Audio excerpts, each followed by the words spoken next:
नमो वरहंतारं नमो सिद्धारं नमो वायुयानं नमो वज्रायानं नमो विवेशवसानं शुद्धात्मानमनीकान्तं साधुमत्तं मंगलम् वन्दे सन्दृष्टिसिद्ध्यर्थं सन्दृष्ट्यर्थप्रकाशकं मंगलम भगवान वीरो मंगलम गौतम गणे मंगलम कुंदकुंदाख्यो जैन धर्मोस्तु मंगलम सर्वमंगल मांगल्यम सर्वकल्याणकारकम प्रधानम सर्वधर्माणां जैनम जयसु शासनम नमः श्री वर्धमानाय निर्भूतकल्लात्मने सालोकानां श्लोकानां विद्याय दर्पणाय।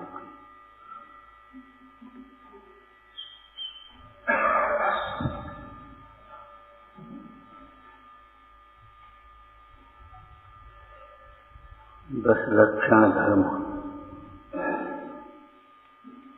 10 धर्म नहीं, 10 लक्षण धर्म। 10 हैं लक्षण जिसकी ऐसा एक धर्म। लक्षण कितने? 10। और धर्म कितना? 1। धर्म एक प्रकार का होता है, कर्म अनेक प्रकार के होते हैं।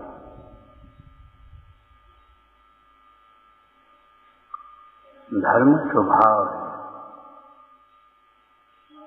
कर्म विभाव है।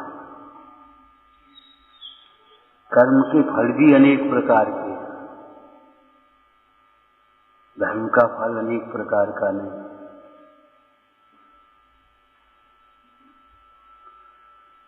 कर्म के फल में संसार 4 गतियां होती,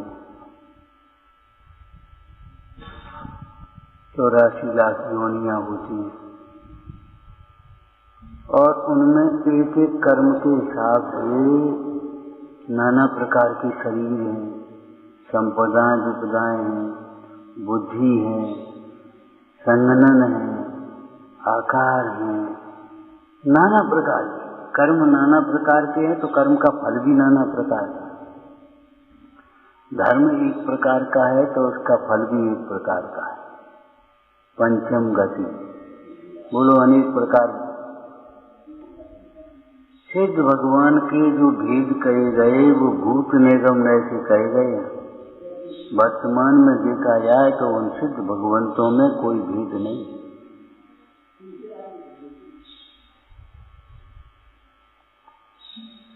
वह सिद्ध दशा शुद्धोपयोग का फल है। शुद्धोपयोग धर्म, शुद्धोपयोग धर्म है, और शुद्धोपयोग का फल है सिद्ध दशा। तो सिद्ध दशा एक प्रकार की है कि अनेक प्रकार की।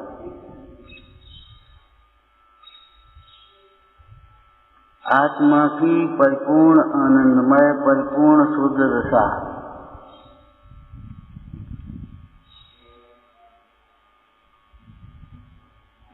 सिद्ध दशा माने आत्मा की परिपूर्ण आनंदमय शुद्ध दशा। अनेक प्रकार की नहीं। महावीर भगवान सिद्धालय में, ऋषभदेव सिद्धालय में, उनकी आयु कितनी प्रकार की। आपकी आयु अलग है, इनकी आयु अलग है, इनकी आयु अलग है, भूमि की अलग है, देवगति में अलग अलग प्रकार की आयु है।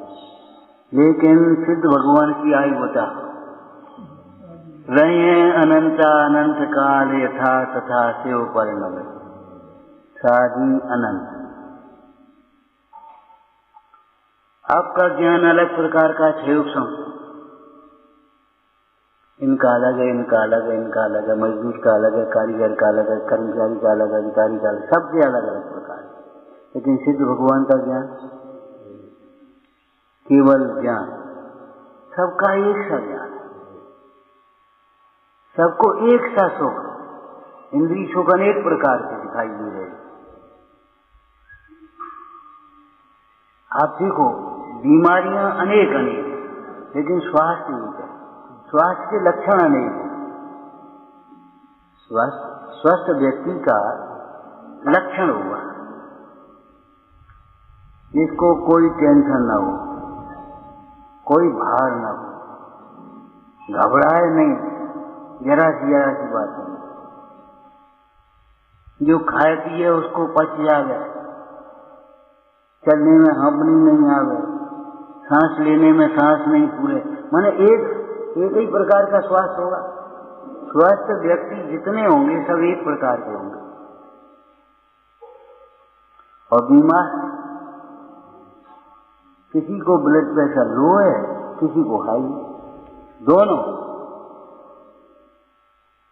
लेकिन स्वस्थ में न लो न हाई, एक टेम्परेचर, एक।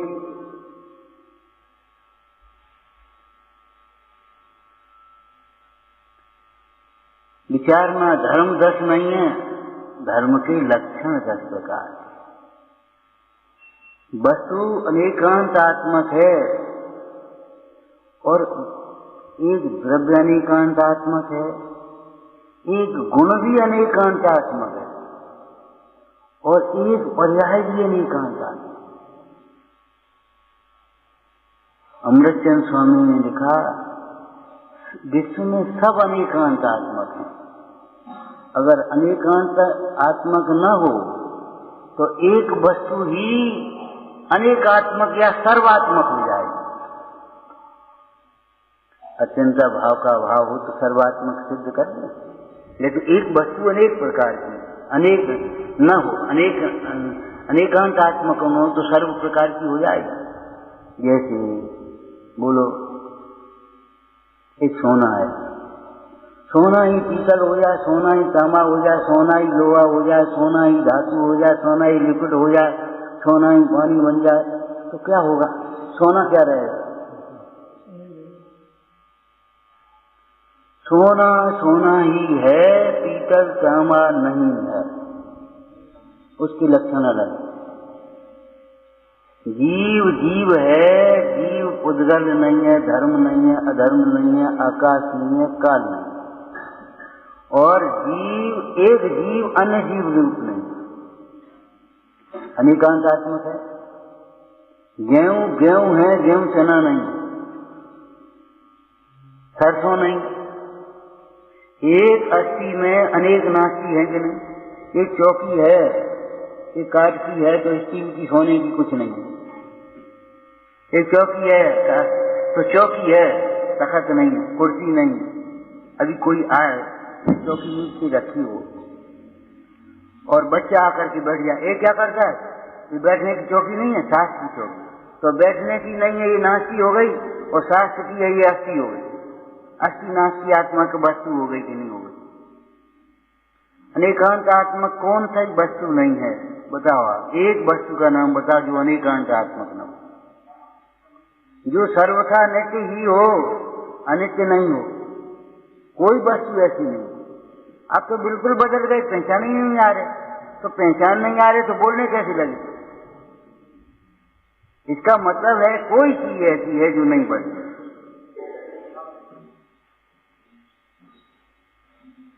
एक लड़के लड़की का विवाह हुआ, अब उस समय की उम्र, उस समय की फोटो, उस समय की देश वेश अलग प्रकार की। अब बुढ़ापा आ गया। अब न तो लड़की ये कहेगी हम तुम्हें अपना पति नहीं मानेंगे, और न वो कहेगी हम अपना पति नहीं मानेंगे। एक ही नाम रहेगा, एक ही अवस्था रहेगी, एक ही गति रहेगी, बदलते हुए भी नहीं बदलेगी। और न बदलते हुए भी बदल जाएगी। आप सोचो, यही शक्ल बनी रहे नहीं बनी जाएगी, यही अकल बनी रहे नहीं बनी जाएगी। भक्त प्रमोद में दान के प्रसंग में एक सुंदर चर्चा की। कवि ने बादलों का दृष्टांत दिया। बादलों की घटाहट छाई है, हवा का वेग चल रहा है, तो वो छोटे छोटे टुकड़े हो जाते हैं ना ऐसे से, और उस समय पानी बरसने की आस कर रहा है किसान कि पानी बरस जाए तो काम बन जाए। तो कवि कहता है, हे बादलों, अभी चातक ऊपर को मुंह लगाए देख रहे हैं, अभी किसान आस कर रहा है अभी बरस जाओ और नहीं तो हवा का एक झोंका आएगा तो उड़ जाओ, कहीं के कहीं बरस जाओ, क्या मतलब निकलेगा? अभी कुछ उपकार कर लो।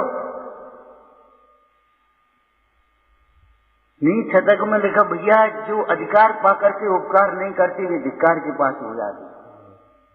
अधिकार पा करके जो उपकार नहीं करते हैं तो धिक्कार के पास हो ही जाते हैं। अरे सब बेकार आदमी, कुछ नहीं, कोई मतलब नहीं। और जो जिसका उपकार करता है वह उसके द्वारा उपकृत हुआ जी उसका उपकार करता है। तो विचार करो कौन सी वस्तु अनेकांतात्मक नहीं है?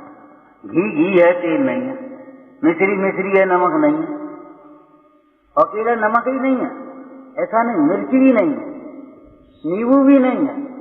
उस मिश्री से अगर आप चाहो खटाई का काम नहीं ले सकते। आंख है, आंख कान नहीं है। आंख ठीक है और कान में अगर जरा परेशानी आ जाए तो आंख से देखने का काम करोगे, सुनने का काम तो नहीं, आंख से ही कर लो, नहीं कर पाओ। आंख है, कान नहीं, हाथ है, पैर नहीं, तो ये का नाम तो अनेक नाम। वस्तु में रहने वाले परस्पर विरुद्ध दो धर्मों का एक साथ प्रकट रहना ये अनेकांतात्मक है। कौन सी वस्तु ऐसी है जो नित्य है, अनित्य नहीं है? वस्तु का अनित्य धर्म भी उस वस्तु में नित्य रूप से रहता है, हमेशा रहना। इसी सिद्धांत को सिद्ध करने के लिए जैन दर्शन में स्यादवाद क्या उनका है, भाई जीव नित्य है, तो सुनो क्या सर्वथा नहीं। अगर सर्वथा नित्य होता तो निगोद से निकल करके यहाँ कैसे आ गए आप? इतने छोटे जन्म हो जाता है इस पर्याय में भी, आज इतने बड़े कैसे हो गए?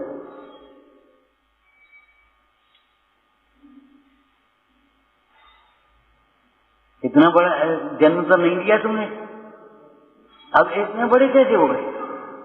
अगर नित्य है तो वो बाल अवस्था नित्य है कि युवावस्था नित्य है कि अनित्य अवस्था, वृद्धावस्था नित्य है? एक भी नित्य नहीं है। अवस्था कोई नित्य नहीं है, लेकिन फिर भी वस्तु नित्य है।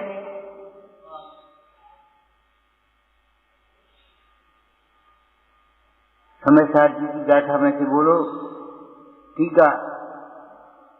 अवध स्पष्ट अनन्य, अनन्य कहा, अनंत की व्याख्या करिए, अनन्य की व्याख्या करो। एक मिट्टी की स्वभाव की दृष्टि से देखा जाए तो मिट्टी मिट्टी मिट्टी, और अगर उसकी पर्यायों को देखा जाए तो वही मिट्टी घड़ा बन गई, वही मिट्टी ठीकरा बन गई, वही मिट्टी पिंड रूप थी, वही मिट्टी गीली होकर के गोल आकार हो गई। बताओ, मिट्टी मिट्टी मिट्टी। महावीर भगवान का वही जीव मारीच के भव में, पुरुरवा के भव में, देवगति में, सिंह के भव में, बोलो आप, और वही जीव तब तक बहिरात्मा था, सिंह की दशा में अंतरात्मा हुआ, और अंतरात्मा चलता रहा चलता रहा चलता रहा, और आज परमात्मा। द्रव्य दृष्टि कर सर्व थिर पर्याय फिर है कौन। करना क्या है कि प्रयोजन करना चाहिए। आपको बादाम दे दें, ले भाई खाओ, नारियल दे दें खाओ, कैसे खाओ? खाना आना चाहिए। आप अपनी आप दृष्टि से मत देखना, जरा छोटे बालक की दृष्टि से देखो। अब वो विचार रहो ना, खाने की क्या करे, नारियल क्या करे? आप छोटे बालक को एक नारियल दे, वो कुछ नहीं खा पाए। माँ कहेगी यहाँ आप हम खिलाएं, अरे हम खाएंगे। अब वो कैसे खाए? माँ ने वो नरे की और वो सब अलग किया जटाजूट और निकाल कर गली दे दी, बच्चा खाने लगा। जटाजूट नरेटी और छिलका वो सब अलग है, और खाने वाली गिरी अलग है। ऐसे ही द्रव्य कर्म, नो कर्म, भाव कर्म अलग हैं और अनुभव करने योग्य शुद्धात्मा अलग है। आपको कुछ नहीं समझ में आएगा, हम मनुष्य हैं, लेकिन सुखी होने के लिए जिस स्वानुभव की जरूरत है, तो जिनवानी माँ कह रही हमारे पास आओ, यहाँ आओ, हम तुम्हें बताएंगे, तुम ये नहीं हो। अरे भाई, सिद्ध भगवान के जैसे शरीर नहीं है, तो इससे ये समझ लेना चाहिए तुम्हारा भी स्वभाव नहीं है शरीर, शरीर तुम्हारे स्वभाव में भी नहीं है, ज्ञानावरणादि कर्म तुम्हारे स्वभाव में भी नहीं है, मोह राग द्वेष रूप भाव कर्म तुम्हारा भी स्वभाव नहीं है। तुम भी स्वभाव से देखो तो रागादिक भावों से शून्य हो और ज्ञानादिक भावों से परिपूर्ण हो, सदा काल शाश्वत भगवान। लगता तो है ही कि लगने, यही तो भूल है, बस यही। पहले कहा था, आपको याद हो, मिथ्या दर्शन होता है, मिथ्या ज्ञान होता है, मिथ्या चारित्र होता है। कहीं पढ़ा हो आपने मिथ्या आत्मा होता है, कहीं पढ़ा हो? उसको कह देते वैरात्मा। परिणमन की अपेक्षा 3 भेद कह देते, वैरात्मा, अंतरात्मा, परमात्मा। लेकिन इन तीनों में कॉमन कौन है? आत्मा। बहिर विशेषण और आत्म विशेष, अंतर विशेषण और आत्म विशेष और परम विशेषण और आत्म विशेष। तो एक सामान्य क्या रहा? आत्म आत्म आत्म। हे भाई, जिसको तुम वैरात्मा मान रहे हो, पापी मान रहे हो, मूल मान रहे हो, वह भी आत्मा है, तिरस्कार मत करना, उसका भी तिरस्कार मत करना। ये चरणान योग का जो सिद्धांत है वो द्रव्यान योग से अंतर्गर्भित है, अनुवासित है। घृणा तुम पाप से करना, न पापी से कभी करना। ये तुम्हें वैरात्मा हो, उठ जा। अब किसको सुनाओ?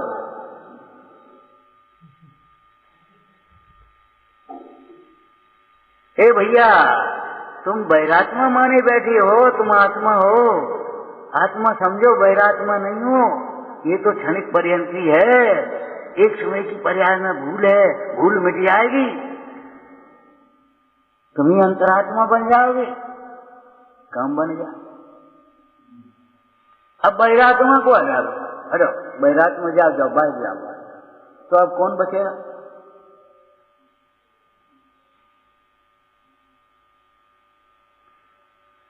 विश्व में सब अनेकांतात्मक है, आत्मा भी अनेकांतात्मक है, ये धर्म भी अनेकांतात्मक है। अरे धर्मी ही अनेकांतात्मक नहीं है, धर्म भी अनेकांतात्मक है। धर्मी आत्मा तो अनेकांतात्मक है ही, लेकिन ये धर्म भी अनेकांतात्मक है। जिस धर्म को हम साम्य भाव कह देते हैं, सामान्य से विविक्षा भेद से रहित, उसका नाम साम्य भाव। विविक्षा भेद से रहित सामान्य की अपेक्षा कह देती साम्य भाव, वितराग भाव। उस धर्म के अनेक भेद कैसे अपेक्षा से कहे जाते हैं, उसमें अनेक धर्मों का रूप है। धर्मांग, धर्मांग कहे ना, जैसे अष्टांग शरीर है ना ये, और एक ही धारा बह रही है उसमें भीतर से बाहर। यहाँ कोई ऐसे करे तो भी दर्द आपको, और यहाँ ऐसे खेचे तो भी दर्द आपको। क्यों? यहाँ के नख से लेकर के शिक्षक, जानने देखने वाला एक अमूर्तिक आत्मा है। असंख्यात प्रदेश है, फिर भी अखंड है। असंख्यात प्रदेश होते हुए ही कोई असंख्यात भेद नहीं है। आप लोग नारा लगा दीजिए कभी कभी, हम सब एक हैं। कितना अगर अर्थ किया जाए, शब्द अर्थ सीधा सीधा बिना समझे हुए, तो हम सब बहुवचन हो गया कि एक वचन, और हम सब एक है। क्यों भाई? हम सब एक हैं, तो ये बताओ, तुम्हारे इधर हो, हमारे इधर होना चाहिए, और हमें भूख लगे तो तुम्हें भी भूख लगना चाहिए। तुम्हें दुख हो तो हमें भी दुख होना चाहिए। तो श्यार किसी अपेक्षा से एक, क्या हम सब एक हैं? किसी अपेक्षा, किस अपेक्षा एक हैं? जीवत्व की दृष्टि से देखा जाए तो हम सब जीव हैं, ठीक है। भव्यत्व की अपेक्षा देखें तो हम सब भव्य हैं। आत्मार्थी की अपेक्षा देखा जाए तो हम सब आत्मार्थी हैं। मुमुक्षु की अपेक्षा देखा जाए तो हम मुमुक्षु हैं। श्रावक की अपेक्षा देखा जाए तो हम श्रावक हैं। हम सब श्रावक हैं, ऐसा नहीं है। देखो, श्रावक और त्यागी का भेद करके श्रावक का अनादर मत करना। समंतबद्ध स्वामी कहते हैं, ग्रस्तो मोक्ष मार्गस्थो निर्मोहो निर्भो। श्रावक साधना का मूल है, ये समझना। मतलबी मत बनो, केवल रोटी खाने के लिए श्रावक के घर के पहुंच गए थे। जैसे श्रावक को हे कहोगे, हमारे आचार्यों ने चतुर्वेद संघ में मुनि, आरिका, श्रावक, श्राविका, चार वर्ण। मुनि, आरिका, श्रावक, श्राविका। अगर श्रावक श्राविका नहीं होंगे तो मुनि आरिका भी कहां से आए? कहां से कहां आ लेंगे? किसको उपदेश देंगे? बोलो आप, ये मंदिर कौन बनाएगा? मुनि बनाएंगे या फिर?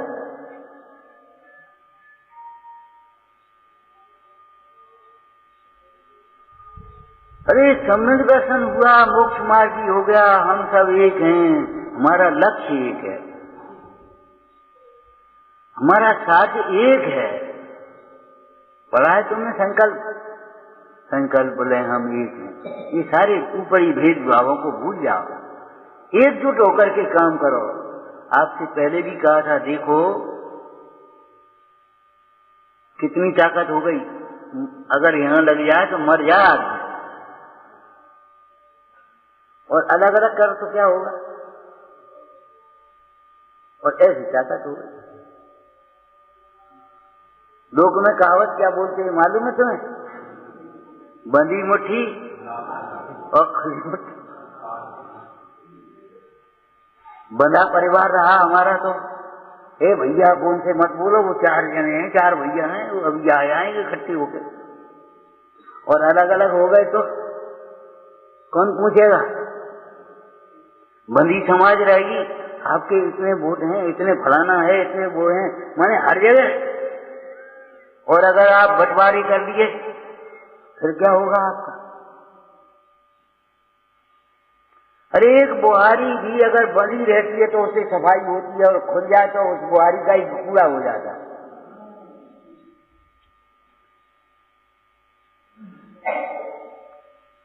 हमारे देव एक हैं, गुरु एक हैं, शास्त्र एक हैं, धर्म एक है, साध्य एक है, साधन एक है। अब बता कौन सा भेद है? क्यों बंटवारी कर रहे हो? ये शरीर की अपेक्षा। पूज्यपाद स्वामी कहते हैं समाधि तंत्र में, शरीर के भेदों से जो जीवों में भेद गिनता है वह मिथ्या दृष्टि है, अज्ञानी। जैसे समाज में जो पैसा के भेद से गिनते हैं, पैसा वाले भी गरीब हैं, समाज को संगठित नहीं कर पाएंगे। समाज में सब कोई पैसा कम है, कोई ज्यादा है, उसे क्या फर्क पड़ता है? इसमें सबका योगदान है। किसी ने सोचा, किसी ने पैसा दिया, किसी ने बनाया, किसी ने समय दिया, सबका योगदान है तो एक का। अब तुम कहो हम पैसा वाले हैं, जैसे क्या हो जाए? हम विद्वान हैं, ऐसे क्या हो जाए? विचार करो, विचार करो भाई। आत्मदृष्टि बनाओ, शरीर दृष्टि छोड़ो। शरीर की दृष्टि से जो सर्वथा जीवों में भेद गिनता है वह बहिरात्मा है, मिथ्या दृष्टि। शरीर के भेदों से आत्मा में भेद नहीं होते।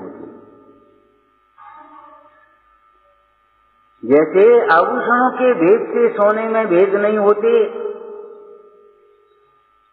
घड़ा, ढक्कन, झाड़ी आदि इन बर्तनों के भेद से मिट्टी में भेद नहीं होता। अगर मिट्टी के स्वभाव के समीप जाकर के देखा जाए, कितना सुंदर शब्द है, वाक्य है। शरीर के मिट्टी के स्वभाव के समीप देखा जाए तो मिट्टी में अनन्य बना है। ऐसे ही तुम आत्मा के समीप जाकर के देखोगे तो अनन्य बना है। शरीर से देखोगे तो अनन्य बना नहीं दिखाई देगा, अन्य बना दिखाई देगा। लेकिन अगर आत्म दृष्टि से देखेंगे तो अनन्य बना दिखाई देगा। वही तो जीव है।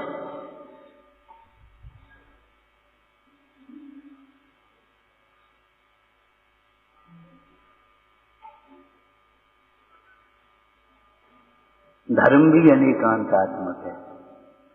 जो साम्य भाव है या वितराग भाव है, उस धर्म में क्रोध न होने से उसी को क्षमा कहते हैं। उस धर्मी जीव को किसी के प्रति क्रोध नहीं होता, इसलिए उसी को क्षमा कहते हैं। जैसे व्यक्ति एक, जन्मा एक और नाम अनेक। जन्मा एक बालक का जन्म हुआ, उसके चाचा से पूछोगे क्या हुआ, भतीजा हुआ। पिता से पूछोगे क्या हुआ, बेटा हुआ। बाबा से पूछोगे क्या हुआ, नाती हुआ। तीन हुए कि तो एक हुआ, समझ में नहीं आता। तीन है कि एक है, उसमें सब अंतर गर्भित है कि नहीं इस बालक में। ऐसे एक धर्मी जीव को जब देखा हमने तो उसमें अनेक प्रकार की विशेषताएं या लक्षण दिखाई दिए। एक सामान्य में अनंत विशेष है कि नहीं? तो एक धर्म में भी, एक धर्मी में भी, धर्मात्मा जीव में भी हमें अनेक लक्षण दिखाई दिए। उसमें उसको किसी के प्रति क्रोध नहीं होता। तो हमने कहा ये क्षमावान, इसको मान भी नहीं है इसलिए विनयवान, इसको मायाचारी नहीं है सरल, इसको लोभ नहीं है संतोष है।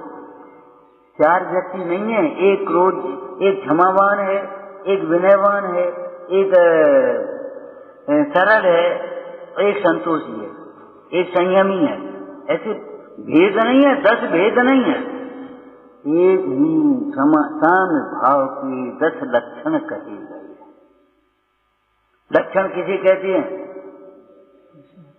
लक्षण परिभाषा, लक्षण का लक्षण करिए न्यायशास्त्र से।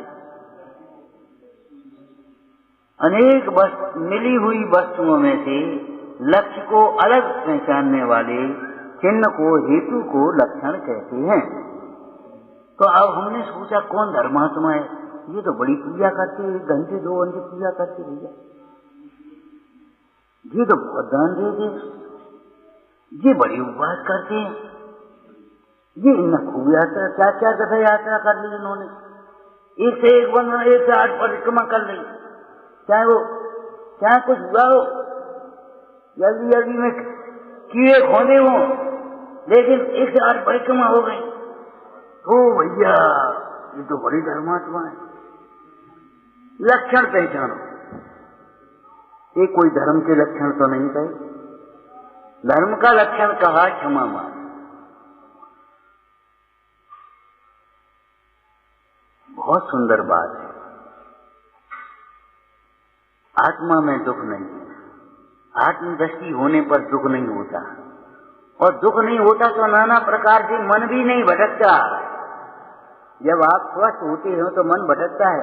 चलो वैद्य जी को दिखाया, अरे वैद्य ठीक है, डॉक्टर को दिखा, अरे वो डॉक्टर तो ठीक है, साइड इफेक्ट बहुत हैं, अपन चलो प्राकृतिक में कर दो, नहीं चलो अपन तो एक्सप्रेशर करेंगे।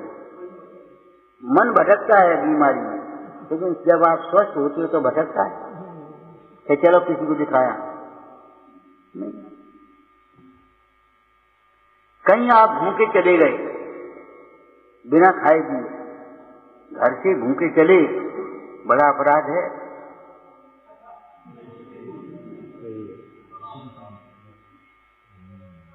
वहां पर मन भटकता है, क्या करें, भूख लगी है, कुछ ले भाई, फल ही ले लो, मिष्ठान ले लो, मूंगफली ले लो, चना ले लो, गुड़ ले लो, मेवा ले लो, भरकता है और भरा पेट है वो ऐसे चला जाता।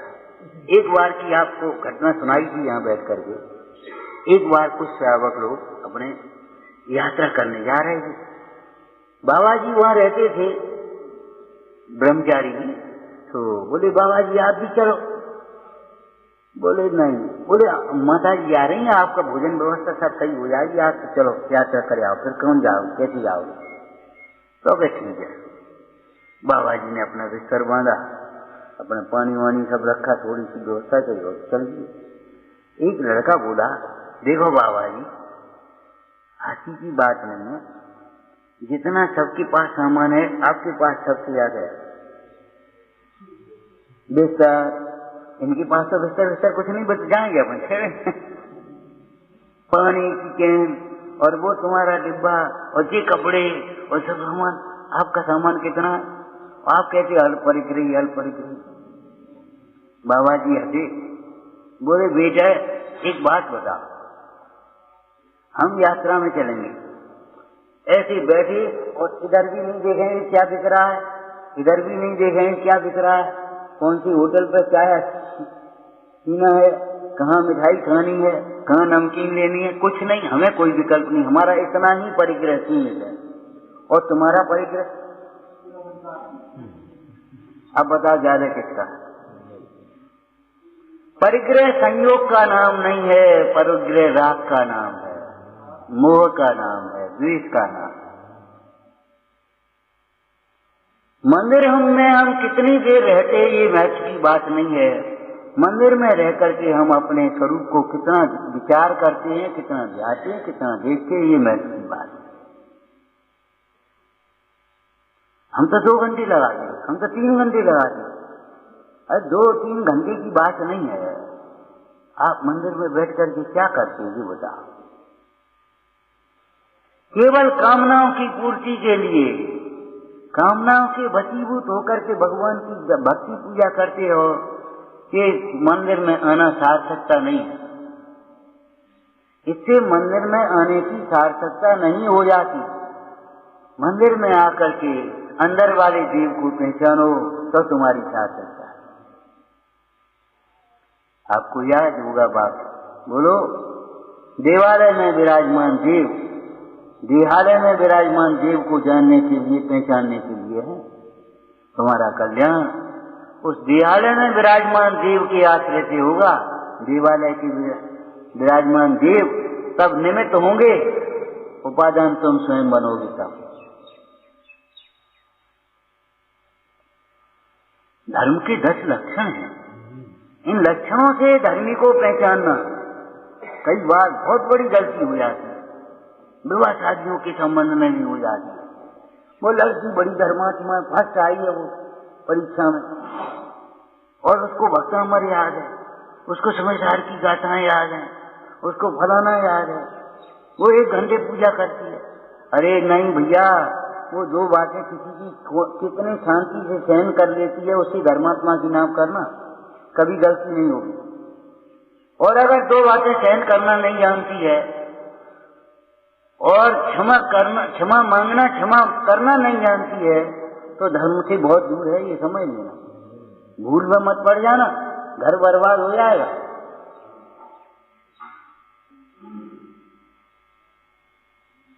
धर्मात्मा का लक्षण, पहला लक्षण है क्षमा। क्षमा का अर्थ क्या है? क्षमा पृथ्वी को भी कहते हैं।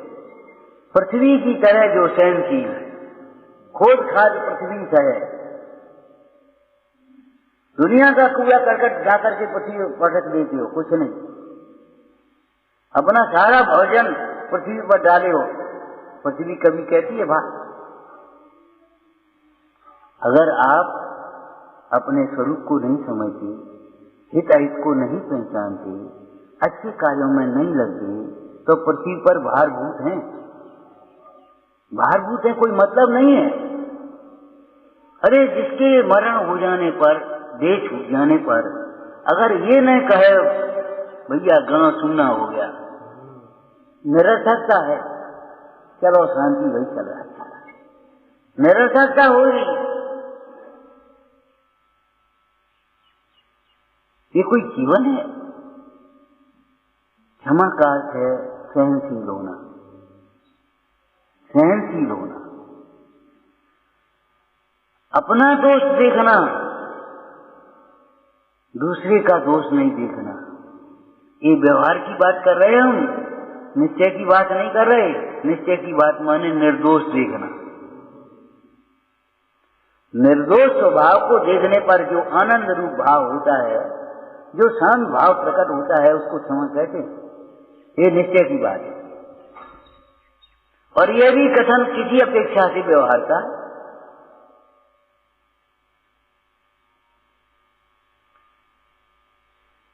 निश्चय से कहाँ कथन है? कहाँ कथन है? कथन भेद करके कहा जाएगा। क्यों? एक सिद्धांत है, वस्तु पूर्ण होती है, कथन अपूर्ण होता है। एक समय में नहीं कह पाओगे आप। मिश्री कह करके बताओ। अगर आप कहोगे मिश्री मीठी है, तो सफेद भी तो है, चिकनी भी तो है, ठंडी भी तो है। एक समय में एक बात बताओ ना आप, कि कैसे बताएं वो अनेकांतात्मक है। कैसे हम बता दें? जो वस्तु अनेकांतात्मक है उसे एकात्मक कहना एकांत मिथ्या है।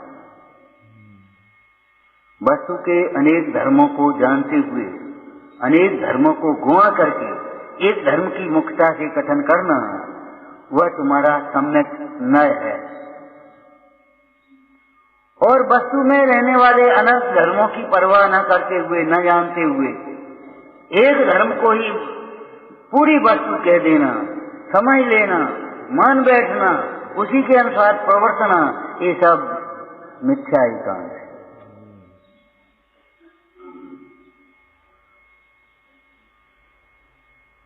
कितनी प्यारी लाइन है पूजा में, आपने पढ़ी होगी।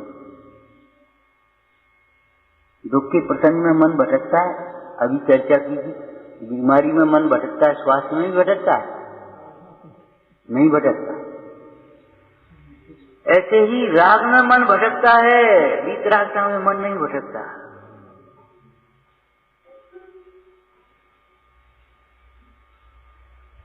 दुख में मन भटकता है, सुख में मन नहीं भटकता।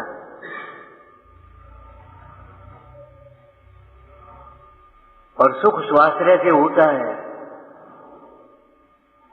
तो कितनी बढ़िया लाइन लिखी है, जब अंतर मुख दृष्टि होवे, हैं परमानंदमय वृत्ति होवे, और तानिष्ठ भाषे नहीं कोई, क्रोध बैर उत्पन्न न हो, उत्पन्न ही नहीं होता, उत्तम क्षमा हो।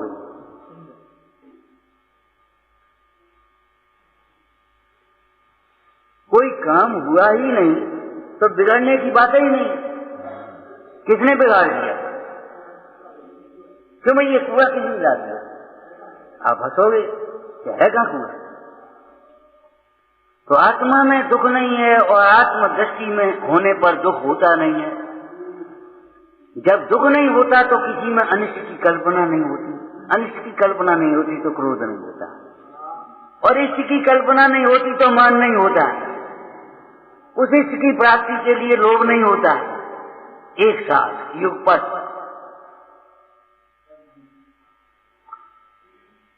कथन में क्रम है, वस्तु में क्रम नहीं है। सामान्य गुण के नाम बताओ। अस्तित्व गुण, वस्तुत्व गुण, पहले कौन सा है? पहले अस्तित्व गुण है। कितने पहले है? क्या अकेला अस्तित्व था पहले? अस्तित्व भी अनादि से है, और वस्तुत्व भी अनादि से है, और एकत्व भी अनादि से है, और अनेकत्व भी अनादि के से है, और प्रमेयत्व भी अनादि से है। क्रम नहीं है, अक्रम। पर्याय क्रम रूप होती हैं, गुण अक्रम होते हैं। ये सैद्धांतिक ज्ञान भी यही थोड़े थोड़े सीखते जाओ, समय समय और बाद बाकी अभ्यास करो। ताते जिन बर कथित तत्व अभ्यास करिए, संख्या विभ्रम मोह त्याग आपो लगे।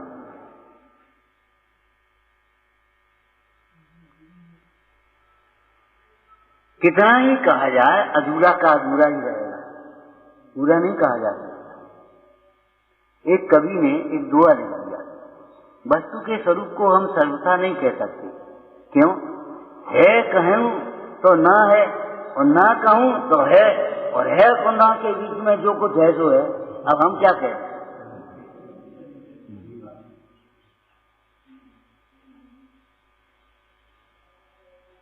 एक पानी का गिलास लो, ये क्या है? बोले पानी। ये बोले नहीं नहीं जल। नहीं नहीं बात है। अब बताओ क्या है? है तो है, हम क्या कहेंगे? बाधाएं हैं अनेक प्रकार की, तो कह रही हैं अपनी, पर्यायवाची नाम है।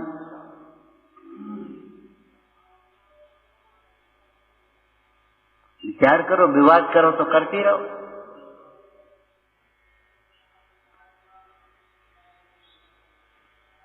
उस साम्य भाव का नाम ही क्षमा है, जो साम्य भाव स्वाश्रय से प्रकट होता है।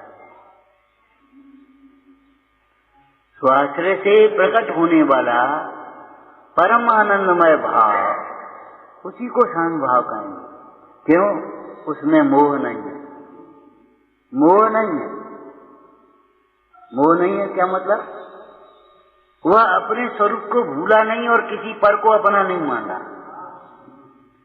जो सुखी है वह पर को अपना मानता नहीं, और जो पर को अपना मानता है वह कभी सुखी होता नहीं। ये सिद्धांत है। जो पर को अपना मानता है वह सुखी होता नहीं, और जो सुखी होता है वह पर को अपना मानता नहीं। जिन्हें सुखी होना हो, अरे जिन्हें काहे को सभी को सुखी होना है, पर को अपना मानना आप तो छोड़ो। पर को अपना मानते मानते कभी सुखी नहीं हो पाओगे भाई। कितने ही उपाय कर लेना, कितने ही विकल्प कर लेना, कितनी ही पुण्य के उदय की सामग्री हो जाए इकट्ठी, सुखी तो नहीं हो पाओगे। एक प्रश्नवाचक है। एक चिंतन के लिए तुम्हारे पास अवसर है।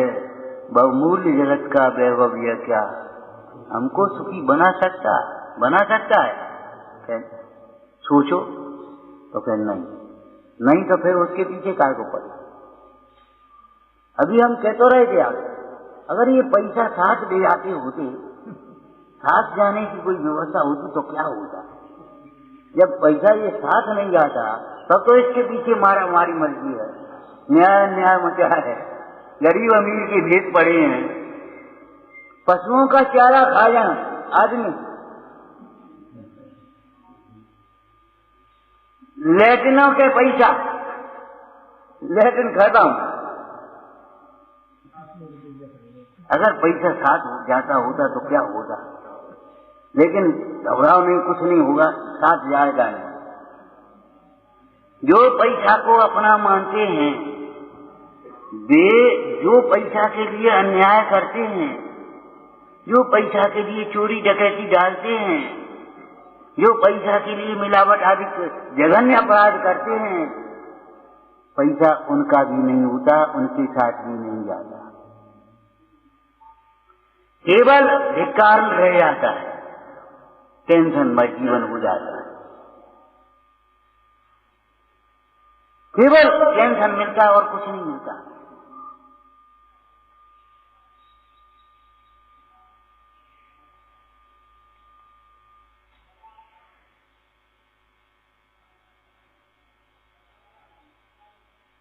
नीतिकार कहते भैया न्यायोपार्जित धन ही तुम्हें थोड़ी बहुत शांति दे सकता है, तुम्हारा धर्म ध्यान में मन लगा रहेगा, कोई अयोग्य नहीं करोगे, कोई आकुलता व्याकुलता नहीं होगी, और नहीं तो आकुल व्याकुलता में जीवन जाएगा।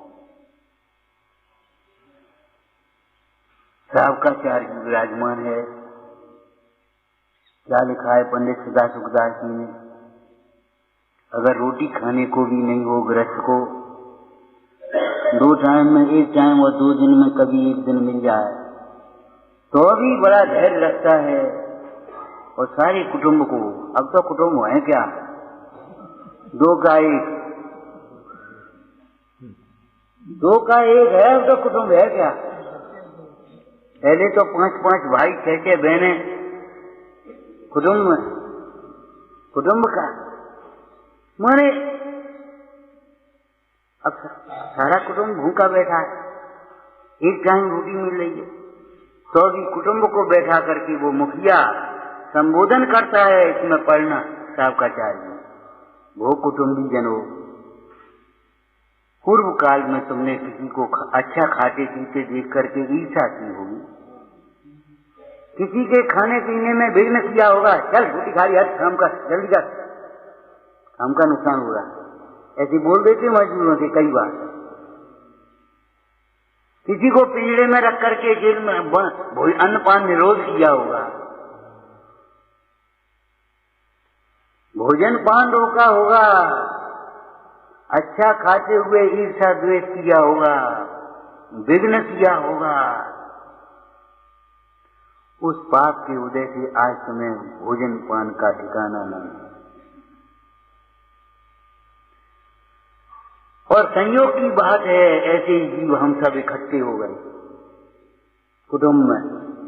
कुटुंब का क्या दृष्टांत है? कुटुंब कैसा है? जो मेले में पंथी जन मिल दे धरे फिरते, जो तरवर पर रैन बसेरा पक्षी आकर के। तुम्हारा पुत्र कहां से आया और तुम कहां से आए, और तुम्हारी स्त्री कहां से आई, और तुम्हारी मां कहां से आई, तुम्हारा पिता कहां से आए? बता सकते हो आप? अलग अलग गतियों से आकर के इकट्ठे हो गए। सबका क्षोभम अलग अलग है, सबकी स्वास्थ्य अलग अलग है, सबकी भूख प्यास अलग अलग है, सबका सोच अलग अलग है। हमने आपसे पहले कहा था चक्रवर्ती की 6 खंड में आज्ञा चलती थी, इतना पुण्य था। आज तो भैया क्या कहें, किसी की घर में अगर आज्ञा चल जाए तो बहुत पुण्य समझना। लड़का मानता तो लड़की नहीं मान रही, लड़की नहीं मान रही, और तो भी तुम मानने को तैयार नहीं है जिनवानी। आश्चर्य की बात तो ये है, और तो भी उसी के मोह में भाव में ब्याह कर कितने परिवार बिसाए, था मरा उन्हीं की ममता में पर काम नहीं आए, तो भी उन्हीं की ममता में मर रहे। 10 गाली देंगे सवेरे उठ करके, उसको नहीं देना चाहिए, गाली निकाल कर। अरे गाली देना नहीं चाहिए, गाली सुनना भी नहीं चाहिए। अब सामने वाला देने लगे तो कि छोड़ो, मुझे नहीं दे रहा, जो मैं हूं उसे दे नहीं रहा, और जिसे देख करके दे रहा है वो मैं नहीं हूं। गाली न लेने का तरीका क्या है? गाली से भेद विज्ञान करो।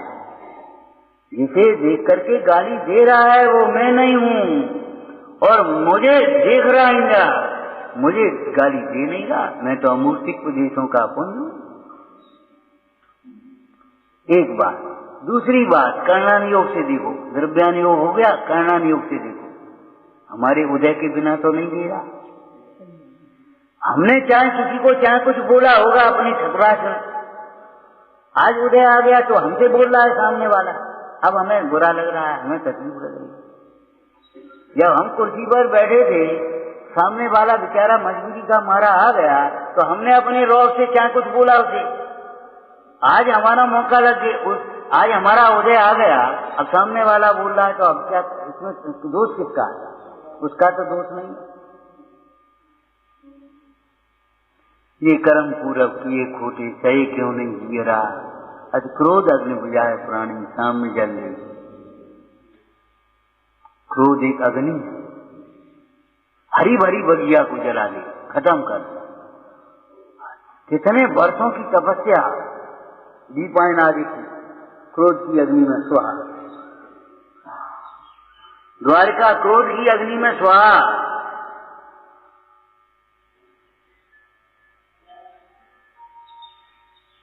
मान प्रतिष्ठा स्वास्थ्य जो कुछ भी है सब क्रोध की अग्नि में स्वाहा। बुद्धि क्रोध की अग्नि में स्वाहा, वैभव क्रोध की अग्नि में स्वाहा। 60 वर्ष में फसल उगाई, पहले और जमाना वैसा ही था। 2 भाइयों ने मिलकर के फसल उगाई, बढ़िया फसल हुई, और आकर के रखी गई वहां, क्या बोलती है उसको, हैं, खलियान में फसल रखी। और दोनों भाइयों में जाने क्या बात हुई, कहा सुनी हो गई, उसने उसकी में आग लगा दी, उसकी आग, और दोनों भूखे। अब तुम्हें देख लेंगे उन्हें, हम तुम्हें देख लेंगे, अपने अपने को देख ले तो काम बन जाए। अपने अपने को देखने से क्षमा होती है और दूसरों को देखने से क्रोध। क्रोध इसमें लिखा राक्षस है, राक्षस। क्षमा दैवीय गुण है, देवता। क्षमा वाले पुरुष को आदमी क्या कहते हो, भैया आदमी नहीं है, देवता है। और क्रोध वाले राक्षस, कुत्ता, माने क्या क्या जन बोलते, त्रियंत, नारकी।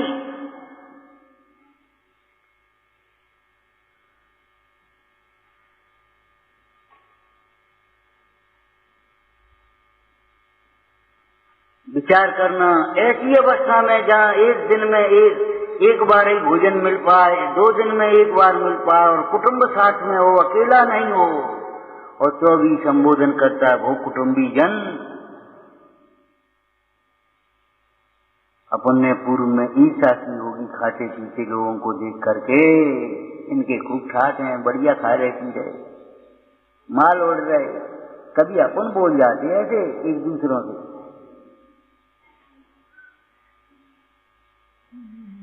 नहीं बोलना चाहिए, नहीं बोलना चाहिए।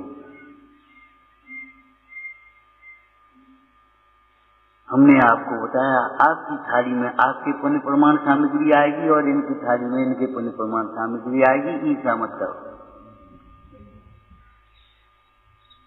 शिकायत मत करो, शिकायत मत करो। करना नहीं हो कहता, हमारा ही तो कर्म का उदय है, उस बेचारे का क्या दोष है। और वह भी कर्म का प्रेरा है, उसका भी कर्म का उदय है।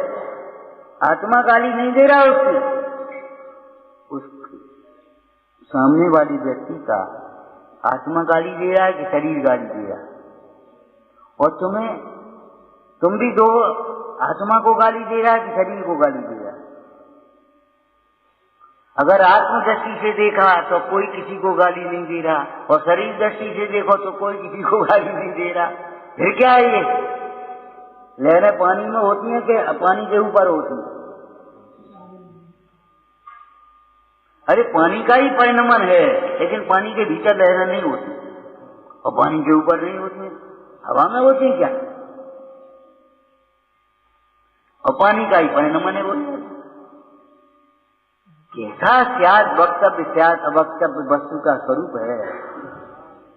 ये देनाचार्यों ने कठिन नहीं बना दिया है, क्या कहें, देनाचार्यों ने वही वस्तु का जो स्वरूप है वो कहा है। गिनती गिनना कितने लोग हैं, अब एक दो ऐसे गिनोगी आप, चाहे किसी को खड़ा करो, टाइम लगेगा, जल्दी बता, जल्दी बता, जल्दी कैसे बता भाई? वस्तु में अनंत धर्म है, अब कैसे हम बता? एक भाई बोले हिंदुओं का गीता, ईसाइयों का बाइबल, मुसलमानों का कुरान, तुम्हारे जैनियों का ये ग्रंथ ही नहीं है जिससे जन धर्म समझना चाहो। हमने कहा तुम कुछ पढ़े लिखे भैया, इंजीनियरिंग करिए, इंजीनियरिंग की एक किताब पढ़ी कि 4-6 किताब पढ़ी? तो 2-4 पढ़नी पड़ेगी, वो तो एक में एक विषय आएगा। डॉक्टरी में एक विषय, एक किताब पढ़ी कि 4 किताब पढ़ी? अगर एक ही करें तो कितनी मोटी बनाए। तो ये बताओ, वस्तु का अनंत धर्मात्मक स्वरूप है, उसको समझने के लिए 4 अनुयोग हैं, तो हम क्या करें? एक किताब कैसे बनाए हम? बनाएंगे शॉर्ट होकर के, छोटी हो जाएगी, लेकिन उसमें पूरी कथाएं तो नहीं आ पाएंगी। अगर डिटेल उसको देखना पड़ेगा तो उसमें 4 किताबें चाहिए, 4 अनुयोग चाहिए कि नहीं? द्वादशांग चाहिए।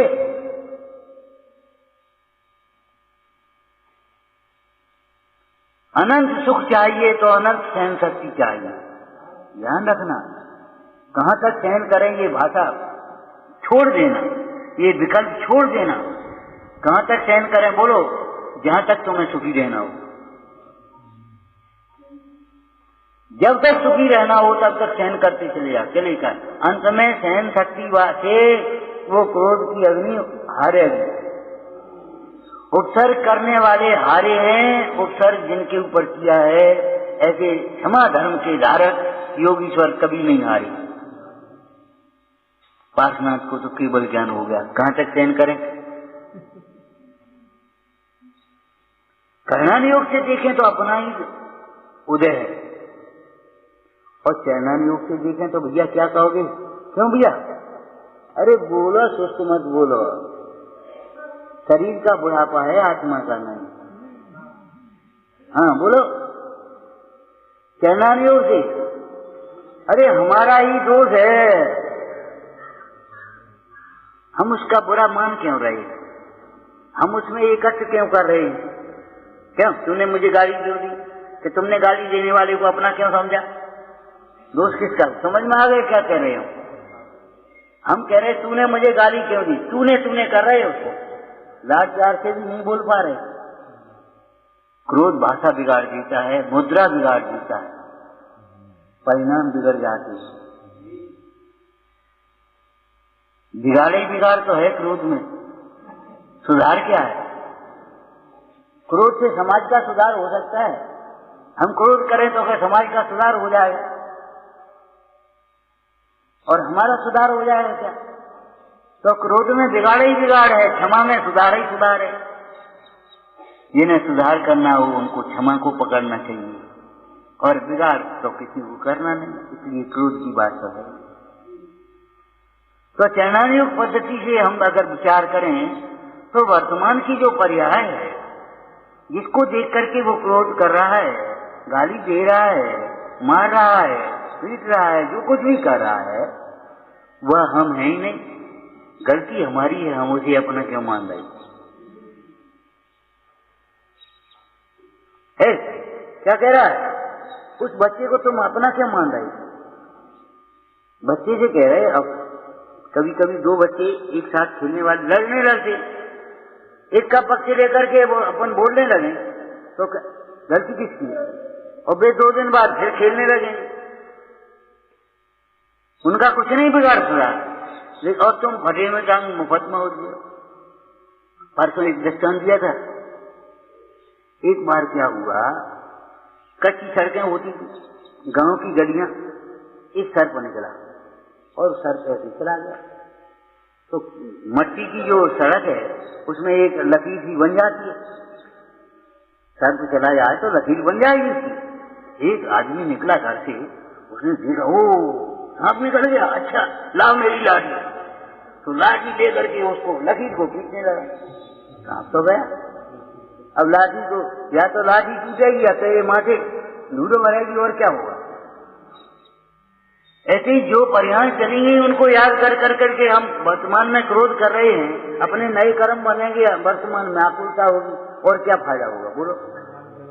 तुमने कल हमसे ऐसा कहा था, तुमने परसों हमारे साथ ऐसा किया था, तुमने सवेरे हमारी ऐसी करी थी।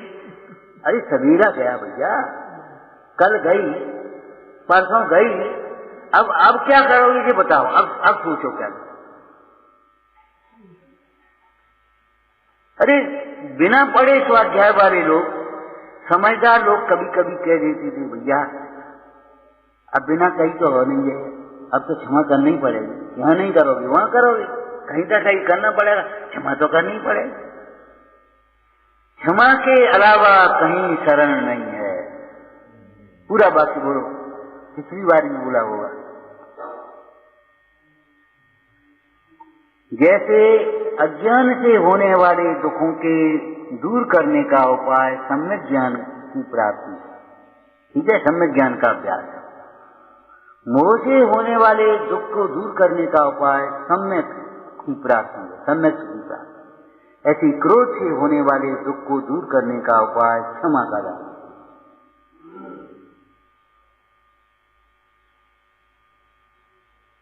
हमारा मन इधर उधर भटके, एक ही उपाय, अनन्य चेता, अनन्य अन्यथा शरणम नास्ति। इन जिन चरणों में और अपने स्वभाव में अनन्य हो जा, अनन्य श्रद्धा होना चाहिए। जैसे शीलवती नारी का एक पति है, ऐसे ही सम्यक्ति के एक ही देव भीतरा,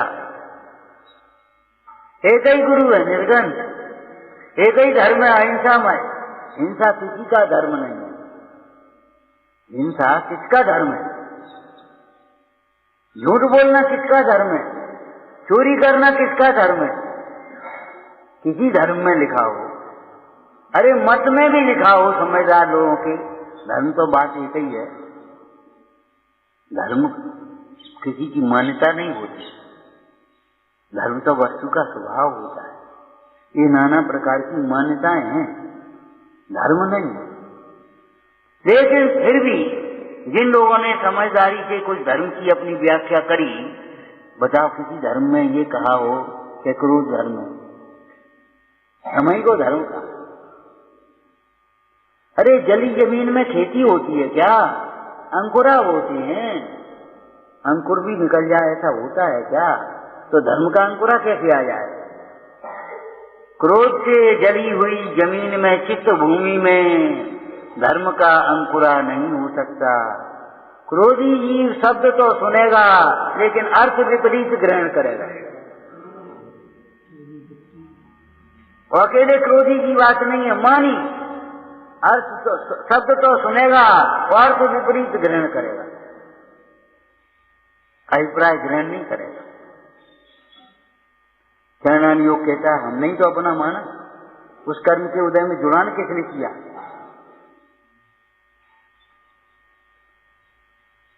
हमारी ही भूल है, हमारा ही क्रोध हमारे लिए दुख का कारण है, पर दुख का कारण नहीं है। क्रोध का निमित्त दुख का कारण नहीं, क्रोध का कारण नहीं है। उसने जबरन क्रोध नहीं कराया। पंडित जी ने टोटरमल जी ने दृष्टांत दिया, अभी कोई गाली दे तो बुरा लगता है, और ससुराल में गाली आराम से सुनते रहते। ये दृष्टांत दिया आराम से, नहीं हो तो वहां और ये कहीं का गाली नहीं हुई, अब क्या करें?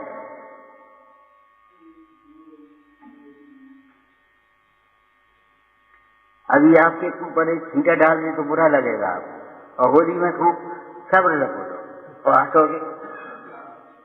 एक मान्यता ही तो है भाई, मान्यता ही तो है। माने ही कर दिया इसने, हमारा गंदा अपमान कर दिया, इसने हमारा सम्मान कर दिया। किसने अपमान किया, किसने सम्मान किया? तुम्हारे गुणों से तुम्हारा सम्मान होता है, तुम्हारे दुर्गुणों से तुम्हारा अपमान होता है।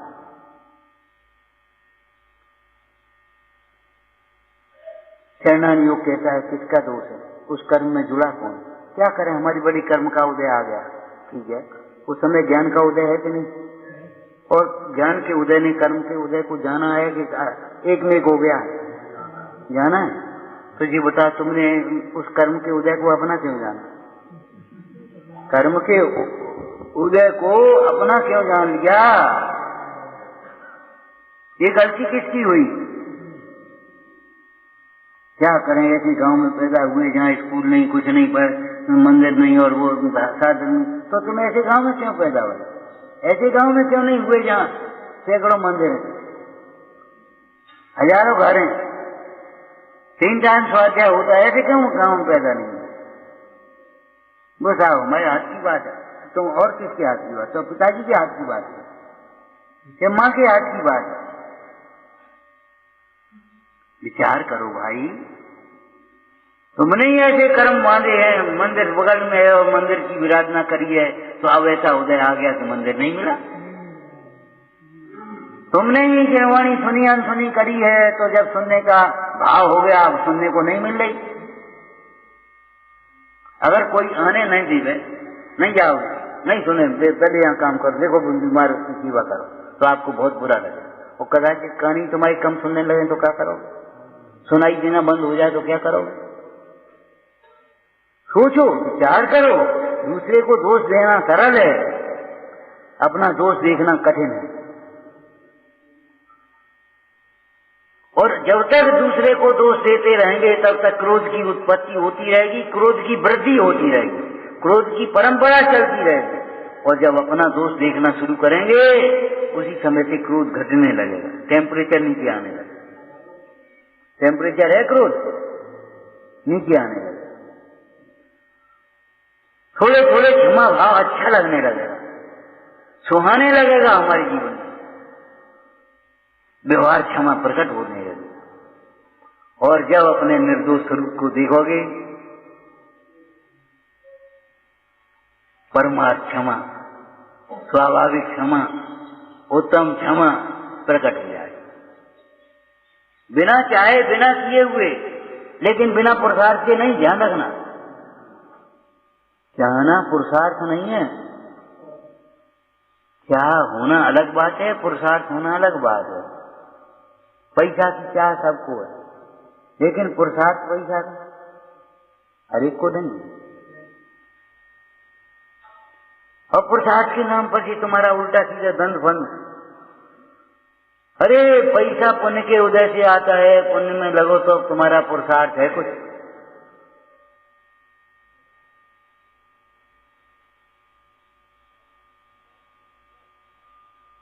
सामग्री दान से मिलती है।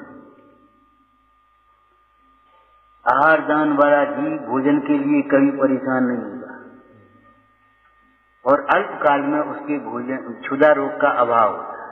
निश्चित है ये बात। जिसने आहार दान दिए हैं, स्वर्ग में गया, कंठ से अमृत जरा, भूभूमि में गया, पेड़ों कल्प वृक्षों से भोजन मिला, यहाँ आ गया किसी बड़े घर में और 10 आदमियों को खिला करके खा रहा है, और नहीं तो 10 जगह की मांग करके भूख पेट नहीं भर रहा।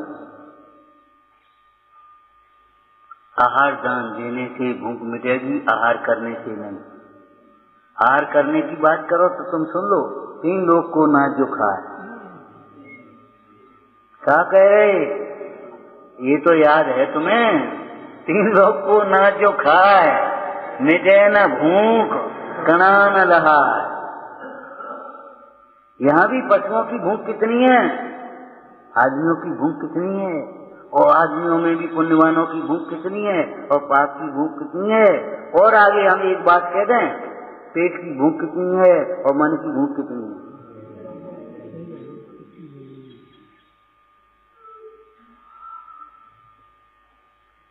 एक भाई को, बच्चे को 20-22 वर्ष का बच्चा हुआ, थोड़ा बैराग का भाव जग गया।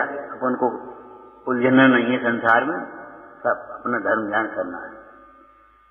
उसको सलाह दी लोगों ने, जैसी मानता होगी वैसी सलाह देंगे कि भैया गांठ को पैसा घर तो कर लेगा, गांठ को पैसा काम आएगा, गांठ का ज्ञान काम नहीं आएगा, गांठ का पैसा काम आएगा।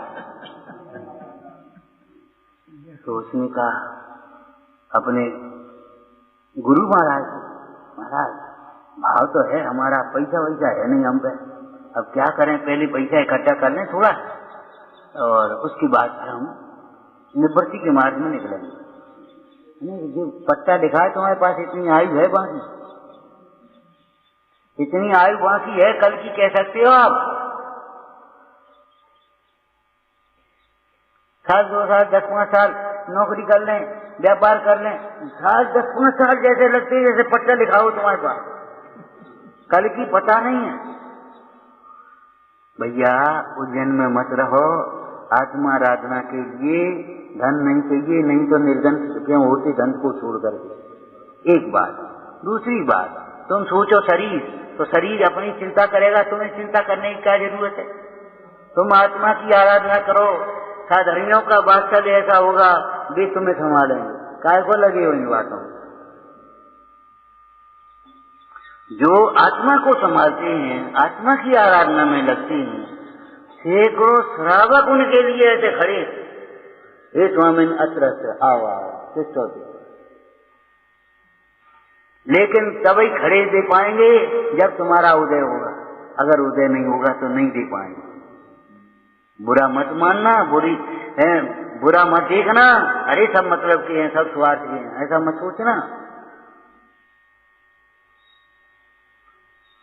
आहार दान से क्षुधा रोग का अभाव होगा अल्पकाल में, लेकिन जब तक अभाव नहीं हुआ तब तक आपको योग्य भोजन व्यवस्था उदय प्रमाण मिलेगा। औषधि दान से रोग का अभाव होगा, औषधि दान, कुदान नहीं, औषधि दान। समझते हो? औषधि दान में और औषधि वितरण में अंतर है। एक हॉस्पिटल खोल दिया या एक शिविर लगा दिया और औषधि दान वो अलग, दोनों अलग है। औषधि दान भैया जानते हो, दान 4 प्रकार 4 संघ को दीजिए।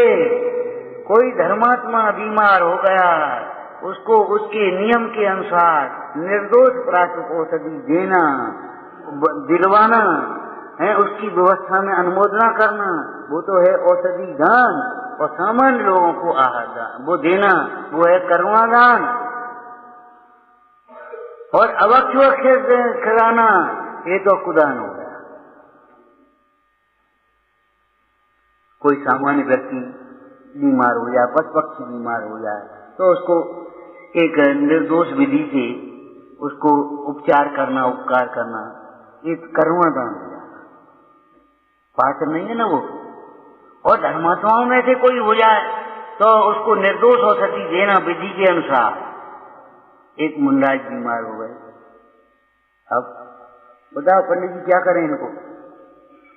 तो अलग से तो लेंगे नहीं, हमने जो कोई कहने की बात है अलग से दवाई लेंगे। अरे ये मान करके इनका इलाज करना है, अलग से दवाई नहीं लेंगे। अपनी बुद्धि किस काम की, अपनी पढ़ाई किस काम की? अरे आहार के साथ योग्य औषधि उसमें संयोजन करके देना पड़ता है। समझ में आ गया कि नहीं? अब वो दान है पात्र दान। क्यों अंतर क्यों है? वे अगर थोड़े से बीमार ज्यादा होंगे तो उनके परिणाम में थोड़ी संक्रियता है, धर्म ध्यान में विघ्न आएगा। और अगर वे स्वस्थ होंगे तो धर्म ध्यान अधिक से अधिक कर सकेंगे। आपको बुखार आ गया और बुखार ठीक हो गया, तो आप क्या सोचोगे? चलो मंदिर हुआ आज, कल से मंदिर नहीं पहुंच पाए, चलो मंदिर हुआ। और अगर सामान्य व्यक्ति बुखार ठीक हो गया तो कहे चलो सास पे नहीं बैठे चौपड़ पे, चलो वहीं बैठेंगे आप क्या, अब क्या आपको कभी ठीक हो गए। इसलिए वो कुदान है और ये दान है, ये अंतर है इसमें मूल में। दान 4 प्रकार 4 संघ को दीजिए। और करुणा दान ये है, बेचारे समझते हैं नहीं, सामर्थ्य है नहीं, दीन दुखी हैं और दुख दूर करने के लिए बेचारे आकुलित हैं, तो उनकी योग्य परिचर्या, उनके योग्य विधि से उनका परिचर्या करना, वो आपका। तो औषधि दान वाले बीमार नहीं होंगे, जब तक शरीर भी रहेगा तब तक बीमार नहीं होंगे। देवगति में बीमारी नहीं होती, भोग भूमि में बीमारी कहाँ होती है बताओ? तीर्थंकरों को बीमारियां कहाँ होती हैं? होने वालों को बीमारियां। ऐसे ऐसे लोग बैठे होंगे, यहाँ भी बैठे होंगे जिनने ये गोली नहीं खाई होगी, जीवन में एक गोली नहीं खाई, और यहाँ गोलियां कोई नाश्ता हो। ऐसे ऐसे लोग हैं बेचारे सवेरे से गोली के आदि हैं, और डॉक्टर कह रहा है ये गोली तो तुम्हें जीवन भर लेने पड़े, हम नहीं जान 14 साल का हो, बोलो ऐसी पराधीनता हो गई। और ये एक गोली नहीं खाई और कोई तकलीफ नहीं। 80 वर्ष की उम्र में दांत चना चबा ली, आंखों से बिना चश्मा बिना देख लेती अपने आराम से, कानों से सुनाई दिया ये क्या कह रहे, उतनी दूर। और ऐसे लोग हैं बेचारे 40 वर्ष में मोतियाबिंद हो रहा, नहीं दिखाई दे रहा,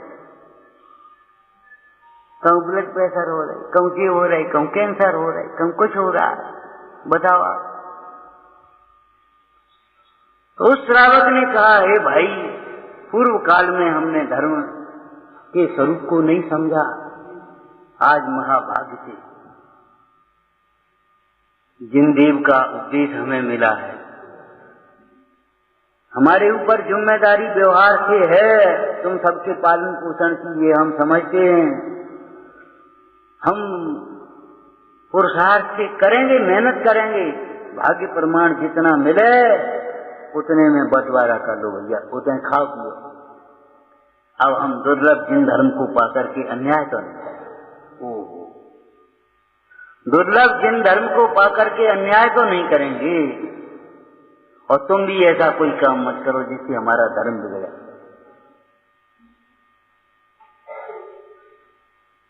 क्षमा का फल, क्षमा आत्मा का स्वभाव है, आत्मा के आश्रय से होता है। जिन्हें क्षमा इष्ट है उन्हें आत्मा इष्ट होना चाहिए। मुंह मीठा करना है तो मिश्री को स्वादना चाहिए। क्षमा धर्म चाहिए, सुख चाहिए तो क्षमा करना सीखो। सुख चाहिए तो क्षमा करना सीखो और क्षमा मांगना सीखो। धर्म का लक्षण है ना। तो व्यवहार नए का भी कथन है, जो दोष होने पर, अपराध होने पर क्षमा जितनी जल्दी मांग सकता है और जितनी जल्दी क्षमा कर सकता है उतना ही बड़ा धर्मात्मा है। और रिजर्व नहीं है तो कोई बात ही नहीं, तो बहुत बढ़िया बात। माने उसे क्षमा मांगे न मांगे, तू कल मांगिए, हमें तो आज ही क्षमा है। यशोधर मुंडाल को जिस समय सर्प डाला उसी समय क्षमा थी। जब उसने तब क्षमा नहीं करी, पहले ही क्षमा थी, प्रागेव। तो जिसको रिजर्व में ही क्षमा है,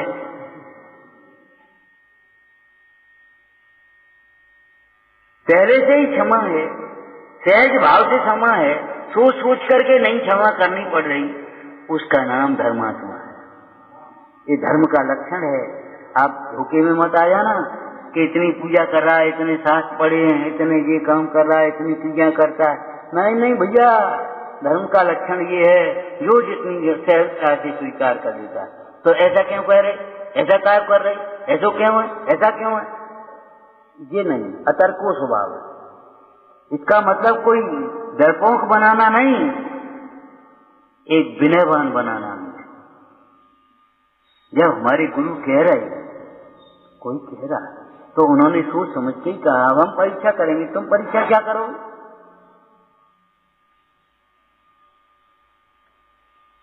क्षमा आत्मा का धर्म है। उन जीवों को सहज होता है, सदा होता है, स्वभाव से होता है, होता ही है। बोलो बोलो, अरे ऐसे थोड़ी गर्दन से काम चलेगा, गर्दन तुम्हारी नहीं है भैया। हम क्या कह रहे हैं? सवेरे का विषय फिर आ गया। जो अपने को आत्मा देखते हैं, जो अपने को आत्मा देखते हैं उनको सब जीव आत्मा दिखाई देते हैं, उनको किसी का दोष दिखाई नहीं देता, उनको दुख नहीं होता, इसलिए उनको क्षमा होती ही है, स्वभाव से होती है, सदाकाल होती है। सोच सोच करके क्षमा नहीं करना पड़ता, चलो अब नुकसान तो होगा, अब छोड़ो आधा। ये व्यवहार की बात अच्छी है, तुम्हारी मंद कथा है, लेकिन ये उत्तम क्षमा नहीं है। उत्तम क्षमा तो नुकसान हुआ ही नहीं, हमारा क्या नुकसान है इसमें?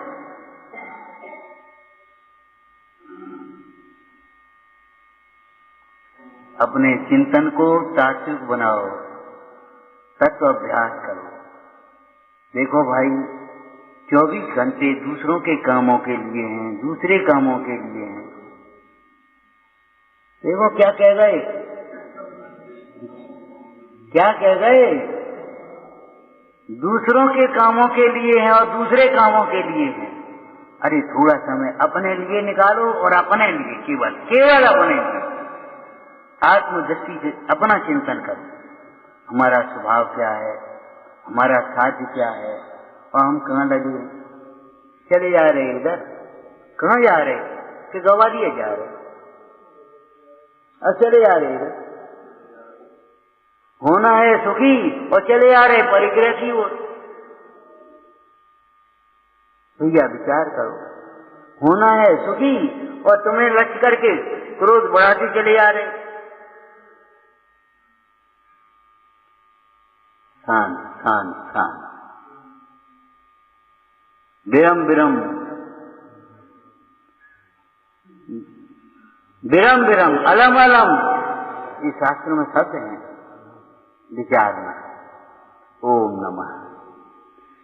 सहजानंदी शोध स्वरूप अविनाशी में आत्मस्वरूप, आनंदी शोध स्वरूप अविनाशी में आत्मस्वरूप, सहजानंदी शोध स्वरूप अविनाशी